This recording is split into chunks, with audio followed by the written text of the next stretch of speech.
Minha amiga e meu amigo, mais uma vez, o ministro do Supremo Tribunal Federal, Alexandre de Moraes, passa vergonha internacional.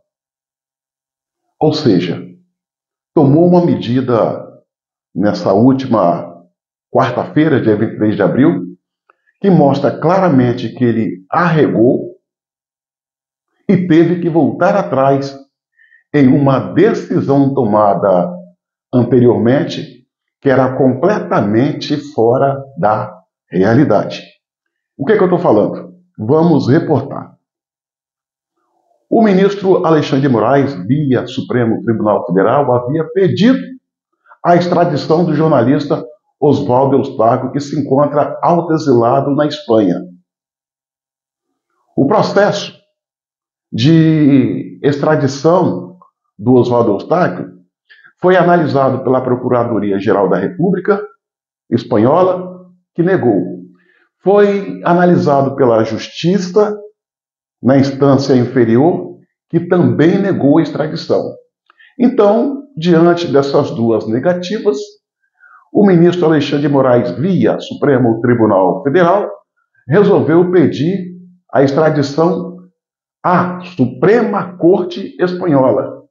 Suprema Corte essa que também decidiu não extraditar o jornalista sob a mesma alegação das cortes anteriores, de que o que o jornalista Oswaldo Eustáquio estava fazendo não caracteriza crime na Espanha, como também não caracteriza no Brasil. Porém, o Alexandre de Moraes queria a todo custo a sua extradição. E a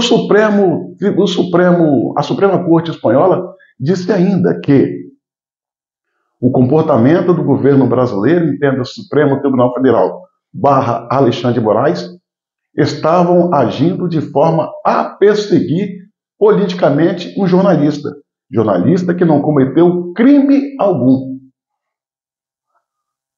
Foi nessa linha a justificativa da Suprema Corte para negar a extradição do jornalista. Alexandre de Moraes, que não aceita ouvir não como resposta, como toda pessoa de saúde mental questionável, o que ele fez? Aqui no Brasil, a pedido da Espanha, tinha um traficante búlgaro que fugiu da Espanha, veio para o Brasil. Esse traficante, ele estava envolvido num esquema onde foi apreendido lá na Espanha 52 quilos de pó. E ele, na primeira oportunidade que teve, fugiu para o Brasil.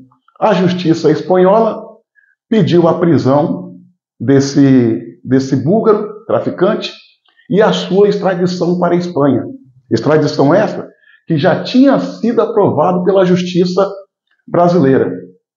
O que o Xandão fez? Como forma de retaliar a Espanha, cancelou o processo de extradição do búlgaro para a Espanha e fez pior, o colocou em prisão domiciliar sob monitoramento de uma tornozeleira. Tal fato soou muito mal no Brasil e ao redor do mundo, expondo as vísceras do Poder Judiciário brasileiro, entenda-se Supremo Tribunal Federal. Temos que entender que a justiça brasileira tem juízes, embargadores, aqui embaixo, que são pessoas abnegadas, sérias, comprometidas com o trabalho, que tomam suas decisões com base na lei e na cabeça tranquila, e não com o fígado como faz o ministro Alexandre de Moraes. Bem, tal fato de colocar o traficante em prisão domiciliar como forma de retaliar a justiça espanhola soou muito mal, ao ponto de agora, dia 23 de abril, a última quarta-feira, Alexandre de Moraes voltar atrás na sua decisão. Ele revogou a prisão domiciliar do traficante búlgaro sob a alegação de que o traficante não tem residência fixa. Bom, se o traficante não tem residência fixa, aonde ele estava todos esses dias até a presente data, quando da revogação da medida tomada por Alexandre de Moraes.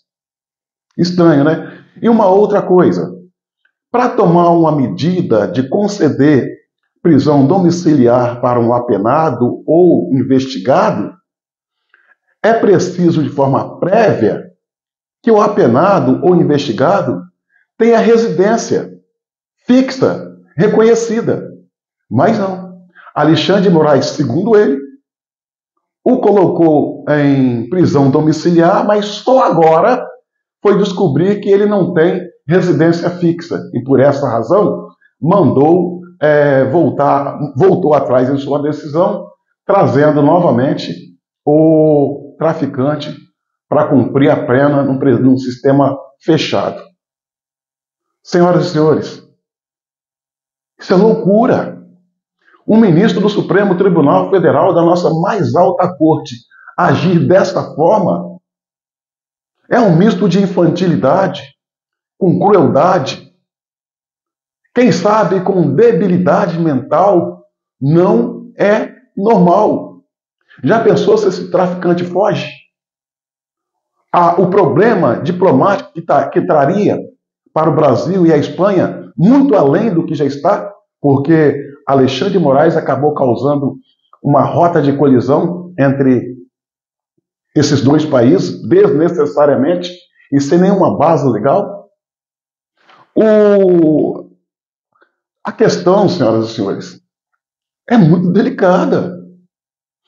Tal comportamento do ministro Alexandre de Moraes de decidir pela prisão domiciliar, agora voltar atrás na decisão, mostra que ele não age com base naquilo que é legal.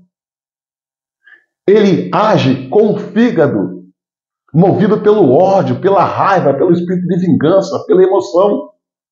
E é justamente assim que ele está tratando os processos relativos ao 8 de janeiro e a suposta tentativa de golpe de Estado. Olha o que esse ministro fez nesse último dia 23 de abril com o presidente Bolsonaro, mandou um oficial de justiça intimá-lo no seio de uma UTI. Quando a lei civil diz no seu artigo 244 que quando uma pessoa está sobre estado grave de saúde, conforme está Bolsonaro, não pode ser intimado, não pode ser citado. Mas foi por ordem do ministro Alexandre de Moraes. Mas para que lei? Para que Constituição? Se a lei, a Constituição em Estado chama-se Alexandre de Moraes, popularmente conhecido como Xandão. Ou seja, o ministro volta atrás. Arregou. E com certeza, embora a gente não saiba, alguma coisa aconteceu. Externa e internamente, diplomaticamente, para ele tomar essa decisão. Ele não é de tomar essa decisão por livre e espontânea vontade, a não ser que a pressão seja muito, mas muito grande. E eu acredito que foi. Ele havia dado 5 dias para a embaixadora da Espanha aqui no Brasil explicar a negativa da justiça espanhola quanto ao pedido de extradição que ele processara. Sabe o que fez a embaixadora? Simplesmente deu de ombro, ignorou, não disse nem sim, nem não. O tempo venceu e ela deu o silêncio como resposta a Alexandre de Moraes. E por que ela fez isso? Porque não cabe ao ministro convocar embaixador. Quando o caso é justificável, quem convoca embaixador é o Poder Executivo através da diplomacia Itamaraty, e não o ministro do Supremo Tribunal Federal, que pensa que é o dono do Brasil e agora o dono do mundo. Mas mesmo assim, tomando um não pela cara da embaixadora da Espanha, nesta mesma peça em que ele revoga a prisão domiciliar do traficante búlgaro, ele convoca novamente a embaixadora para explicar o fato. Sabe o que vai acontecer? Mais uma vez, a embaixadora vai fazer e andar para Xandão. Vai se lixar para Xandão. vai dar o silêncio como resposta. Na primeira vez foi assim, na segunda não será diferente. A questão é que ele age com o fígado, age movido pela emoção e não mede as consequências dos seus atos. Vai passar vergonha outra vez, porque a embaixadora sabe que a jurisdição dele não permite ele fazer o que ele quer fazer, convocá-la para ouvir. É o Xandão arregando, voltando atrás e passando vergonha internacional. E um detalhe, desmoralizando o Supremo Tribunal Federal e envergonhando o Brasil ao redor do mundo. Alguém precisa botar ordem nessa bagaça. Esse cara já foi longe demais.